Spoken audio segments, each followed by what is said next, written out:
अभी हमने पिछली क्लास में जो डिस्कस किया था कॉमन नेम के बारे में, अब वहां से स्टार्ट करते हैं कि बायोलॉजिकल नेम क्या है। सिंपल सी बात है कि बायोलॉजिकल नेम है so simply they are given by the biologist, और हम कह सकते हैं कि साइंटिस्ट ने इनको नेम दिया है। ठीक है, नेक्स्ट पॉइंट ये आता है कि कॉमन नेम्स को कॉमन पीपल्स ने दिया था और उनको अपनी कंफर्टेबल लैंग्वेज के अकॉर्डिंग दिया। ठीक है, कॉमन नेम्स में जो बच्चा होता है बचपन से वो फेमिलियर होता है नेम्स के, लेकिन यहाँ ऐसा कुछ भी नहीं है। ठीक है, अब हम कुछ लिमिटेशंस की बात करते हैं कि what are the limitations to fix और to give a biological name. Clear कि क्या क्या लिमिटेशंस होते हैं। तो सबसे पहले हम यहाँ पर लिखेंगे क्या, लिमिटेशंस। देखिए लिमिटेशंस की बात करते हैं अगर हम, कि सबसे पहला होना चाहिए कि what should be the limitations to give a biological name of an organism. तो फर्स्ट लिमिट जो होती है बायोलॉजिकल नेम की, वो सबसे पहले जो लिमिटेशंस है that is what, that is means कि the name of organism should be same to all over the world. यानी कि ऐसा नहीं है कि हमने कुछ एक, यानी कि सिंगल नेम, अगर जो भी आप नेम दे रहे हैं, ठीक है, वही single name of an organism, लेकिन कौन से वाले नेम की बात कर रहे हैं हम यहाँ, बायोलॉजिकल नेम की। ठीक है, तो नेम ऑफ ऑर्गेनिज्म। क्लियर, अगर आप एक नेम दे रहे हैं तो ऐसा नहीं है कि उसका यहाँ पे आपने एक नेम दे दिया उसके बाद में कहीं किसी कंट्री में और दूसरा नेम दिया गया है, नो। तो name of an organism should be same to all over the world. ठीक है, तो क्या होना चाहिए, should be same to all over the world. ठीक, ये तो पहली लिमिटेशन। इसके बाद में नेक्स्ट हम बात करते हैं कि सेकंड लिमिटेशन क्या हो सकती है बायोलॉजिकल नेम की। सेकंड लिमिटेशन ये होती है कि जो भी हम नेम दे रहे हैं किसी भी एक ऑर्गेनिज्म को, that should be completely based, ठीक है, that should be completely based on the principle. वही कि ऐसा नहीं है कि हम उसे कैसे, मैंने आपको पिछली क्लास में अगर आपने मेरी वीडियो देखी होगी, मैंने उसमें दिया भी था कि टैक्सोनॉमी को सबसे पहले जो प्रपोज किया था that was proposed by the Caspar Boheme. लेकिन सिर्फ उन्होंने प्रपोज किया था, बट उसको जो कम्प्लीटली प्रिंसिपल्स और जो एक्सप्लेनेशन दिया गया था वो किसने दिया था, कैरलस लिनियस ने। तो सेम हियर, यहाँ पे क्या होना चाहिए कि जो नेम हम दे रहे हैं that should be based on, यानी कि the biological name which are given to an organism should be based on particular, किस पर बेस्ड होने चाहिए, बेस्ड ऑन असाइन प्रिंसिपल। ऐसा नहीं है कि हम उनको ऐसे दिए जा रहे हैं। ठीक है, तो वो कम्प्लीटली किस पर बेस्ड होने चाहिए, एक पर्टिकुलरली प्रिंसिपल्स पर बेस्ड होने चाहिए, ताकि वो इजीली जितने भी अदर जो बायोलॉजिस्ट है या साइंटिस्ट है they can be easily acceptance. ठीक है, तो अब यहाँ पे नेक्स्ट पॉइंट आता है कि ये तो हो गया कि should be same to all over the world, should be based on principle. Another जो पॉइंट आता है दैट शुड बी एक्सेप्टेबल।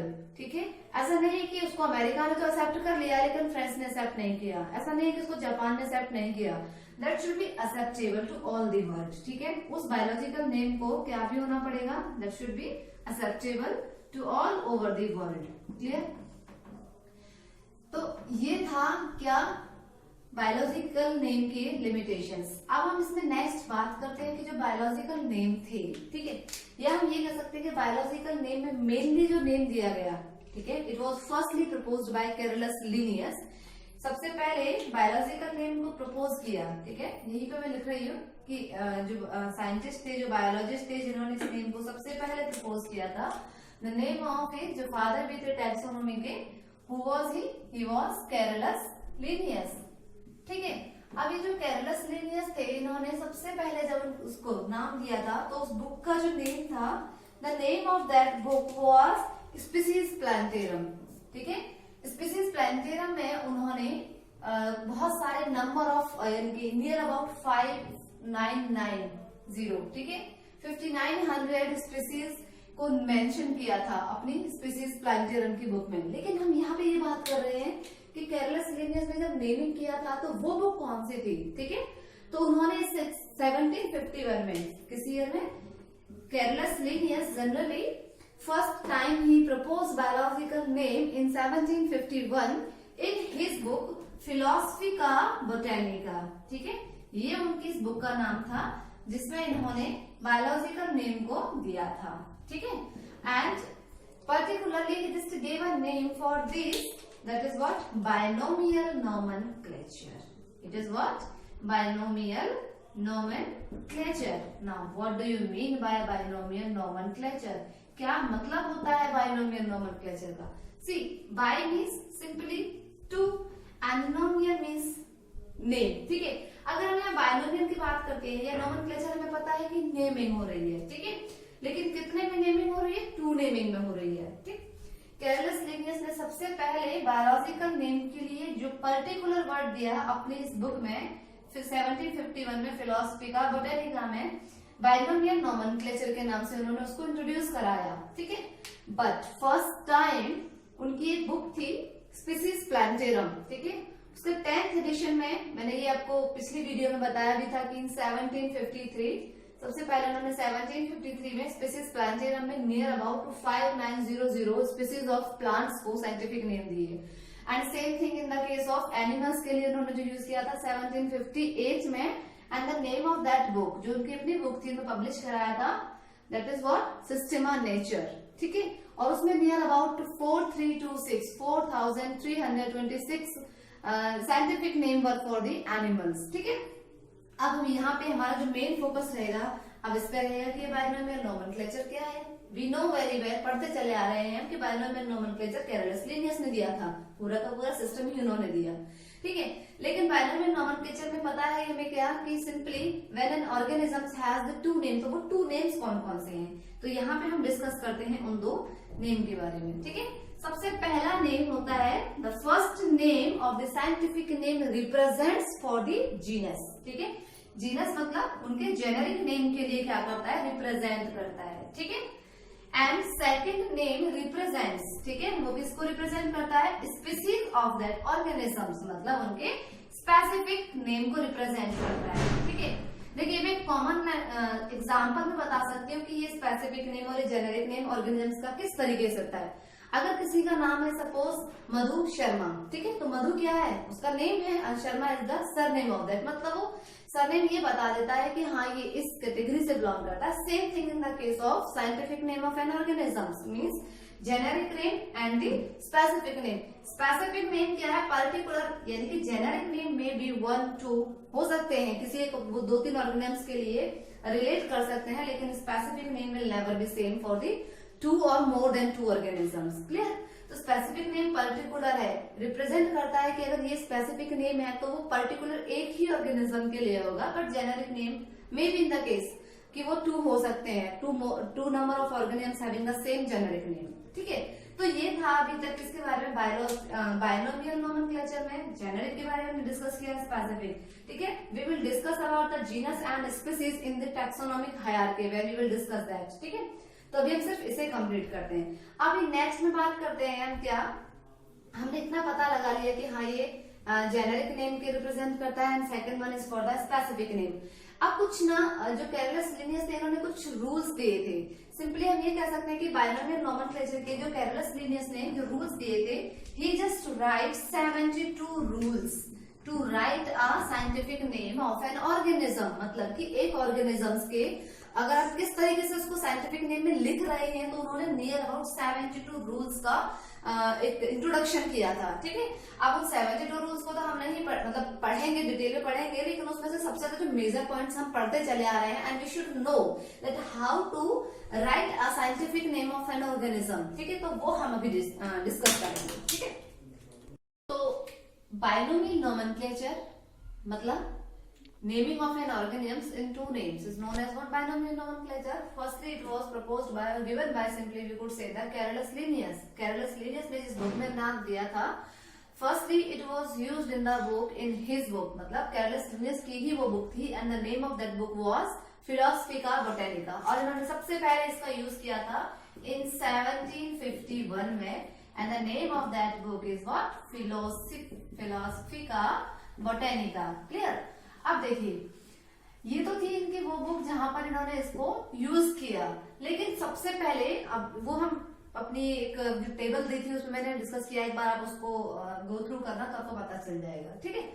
अब यहाँ पे हमने अभी नेक्स्ट पॉइंट हमने बोला था कि binomial nomenclature were given in the 2 name, कितने नेम में? 2 नेम, और वो 2 नेम कौन कौन से थे बताया आपको कि first one is generic name, ठीक है। ये क्या है? जेनेरिक नेम है, या हम इसे कह सकते हैं जीनस, ठीक है, जो एक जीनस को रिप्रेजेंट करेगा of an organism, and the second name is what? Specific name, ठीक है।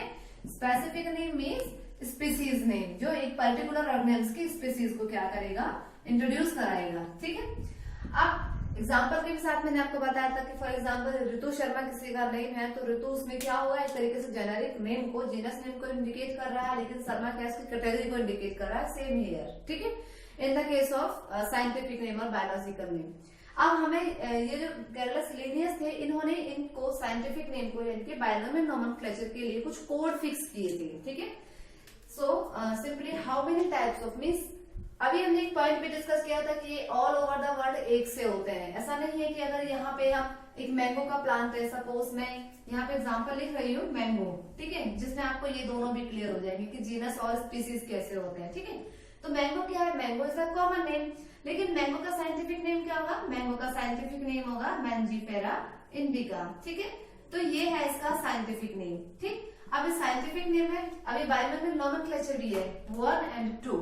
ठीक है, it is what, generic name और genus name, and it is what, specific name और स्पीसीज नेम। ये इंडिका जरूरी नहीं है, बहुत सारे डिफरेंट टाइप्स के मैंगोज के ब्रीड होते हैं। मतलब आपने एग्जाम्पल हिंदी में सुना होगा कि दशहरी आम, ये आम, वो आम। ठीक है, तो डिफरेंट क्या होते हैं, उन्हीं के अकॉर्डिंग यहाँ पे ये अभी मैंने आपको बोला भी था कि generic name may be the same, लेकिन specific name will not be same. जैसे कि ऋतु तो बहुत सारे हो सकते हैं, लेकिन उनका सरनेम डिफरेंट होगा, कोई चौधरी होगा, कोई सांगवान होगा, कोई पासवान होगा, कोई शर्मा होगा, वगैरह वगैरह। ठीक है, तो यहाँ पे सेम वही चीज है।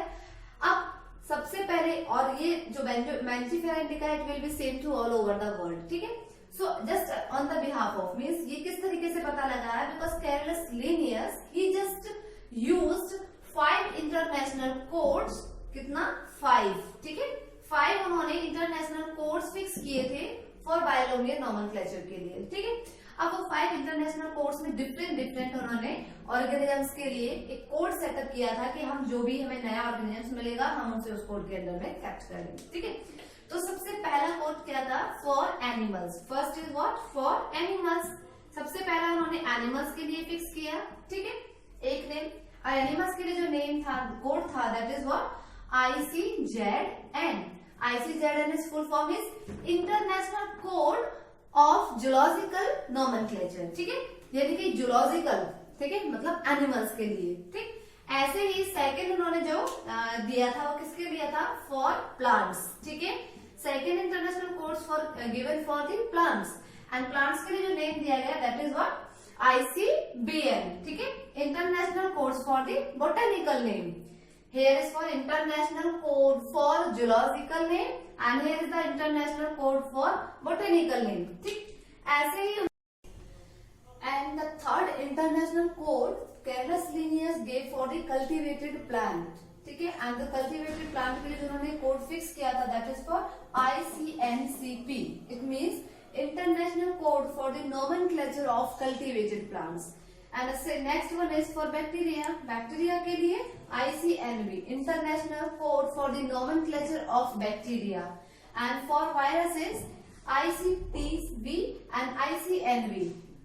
यहाँ ICTV का means International Code for the Taxonomy of Viruses, or it may be ICNV, International Code for the Nomenclature of Viruses. So these were the 5 standard international code for the different organisms, उनके scientific name देने के लिए, plants के लिए, animals के लिए, for the cultivated plant, for bacteria and for viruses. तो Carolus Linnaeus first gave this 5 international code and then he gave 72 rules for binomial nomenclature. 72 rules दिए थे उन्होंने बाइनोमियल नोमेनक्लेचर के, जिसमें से कुछ एक रूल्स जो बहुत ज्यादा इंपॉर्टेंट हैं। Now we will discuss what were the rules of binomial nomenclature given by the Carolus Linnaeus in his book Philosophica Botanica to write a scientific name or a biological name. तो सबसे पहले हम start करते हैं कि किस तरीके से एक साइंटिफिक नेम को लिखने के लिए according to the Carolus Linnaeus what should be the criteria, what should be the rules and what should be the we could say कि क्या क्या limitations होने चाहिए। ठीक है, और उन्होंने क्या रूल्स दिए थे। तो अभी मैंने आपको बताया कि 72 रूल्स ही जस्ट गेव। अब उसमें से here we can write rules for binomial nomenclature. Now, what is the first rule? Actually, Carolus Linnaeus gave the scientific name in the Latin language. उन्होंने Latin language में सबसे ज्यादा यूज किया था, ठीक है? तो he just gave the scientific name in Latin language. Then उन्होंने Latin language में scientific names का नाम को दिया. सेकेंड थिंग इस बात में आती है कि अगला रूल क्या आता है? अगला रूल आता है कि maximum characters of a scientific name should B 12 and the minimum characters, इनकी लेटर्स जो होने चाहिए वो कितने होने चाहिए? मिनिमम, मैक्सिमम होने चाहिए मैक्सिमम 12 लेटर्स, ठीक है, in a scientific name. And minimum जो रेंज होती है दैट इज व्हाट? 3. देन इसके बाद में नेक्स्ट क्या था? अगर अब ये तो थे कि उन्होंने लैटिन लैंग्वेज का यूज किया था, लेकिन कुछ रूल्स उन्होंने हम लोगों के लिए बताए थे. What will happen when we will write the scientific name by our hands? ठीक है, अगर हम हैंड राइटिंग लिखते हैं फॉर अ साइंटिफिक नेम तो उसके लिए क्या क्या रूल्स होने चाहिए, ठीक? तो उन्होंने लिखा था कि if we write a scientific name of an organisms by our hands और वी कुड से कि हैंड रिटन साइंटिफिक नेम, तो that should be the separately written and it should be the separately underline, ठीक है. अगर मैं यहाँ पे वही एग्जांपल लिख लेती हूँ कि ये मैंजीफेरा इंडिका जो है, ठीक है, यहाँ पे मैंने दोनों को अलग अलग लिखा हुआ है, ठीक है, मैंजीफेरा एंड इंडिका, ये हम हाथ से लिख रहे हैं, ठीक है. तो अगर आप हैंड रिटन साइंटिफिक नेम लिख रहे हैं तो this should be separately written, separately लिखें एंड सेपरेटली के साथ साथ में this should be underline separately. इनको आपको अलग अलग क्या भी करना पड़ेगा? अंडरलाइन भी करना पड़ेगा, ठीक है. सेकेंड थिंग यहाँ पे ये बहुत ज्यादा इंपॉर्टेंट है जो ज्यादातर बच्चे नहीं जानते हैं, और वो चीज ये है बच्चे यहाँ पे लिखने में बहुत गलती करते हैं, specially when they underline the scientific name of that. ज्यादातर बच्चे क्या करते हैं? इनको कंबाइन कर देते हैं, दोनों अंडरलाइन को कंबाइन कर देते हैं. तो ये कुछ मैं आपको लिख करके बताती हूँ कि क्या क्या रॉन्ग पैटर्न है. So it is the wrong pattern to write a scientific name, ठीक है. कुछ बच्चे क्या करते हैं? इसको इस तरीके से बहुत हाईली डेकोरेटेड लाइन्स करते हैं, तो ये भी क्या है? एक रॉन्ग पैटर्न है. कुछ बच्चे क्या करते हैं? डबल अंडरलाइन कर देते हैं, ठीक है, तो ये भी क्या है? एक रॉन्ग पैटर्न है. तो ये है completely wrong pattern to write a scientific name by our hand writing, ठीक है, लेकिन it is completely the correct way. इस तरीके से लिखा जाता है.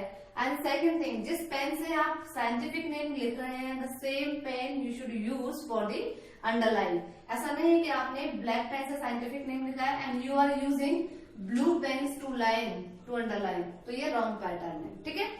तो नेक्स्ट था इसके बाद में कि after the underlining fourth point क्या होगा? फोर्थ पॉइंट इज कि when we write the generic name of a scientific name the first letter of generic name should be in capital, ठीक है. जो जेनेरिक नेम है उसका फर्स्ट लेटर क्या होना चाहिए? कैपिटल में होना चाहिए. And the first letter of specific should always be in the small letter, ठीक है. जब कभी भी हम कैपिटल लेटर क्या होना चाहिए? जेनेरिक नेम का, ठीक है. तो कैपिटल लेटर होगा किसका? जेनेरिक नेम का, ठीक है. जेनेरिक नेम का capital letter should always be in the capital, लेकिन यहाँ पे जो स्मॉल यानी कि जो स्पेसिफिक नेम है, स्पेसिफिक का जो फर्स्ट लेटर होगा that should be always a small letter, ठीक. तो ये है कुछ. अब इसके बाद में इन्होंने क्या बोला था कि generic and specific name may be same for some organisms, ठीक है.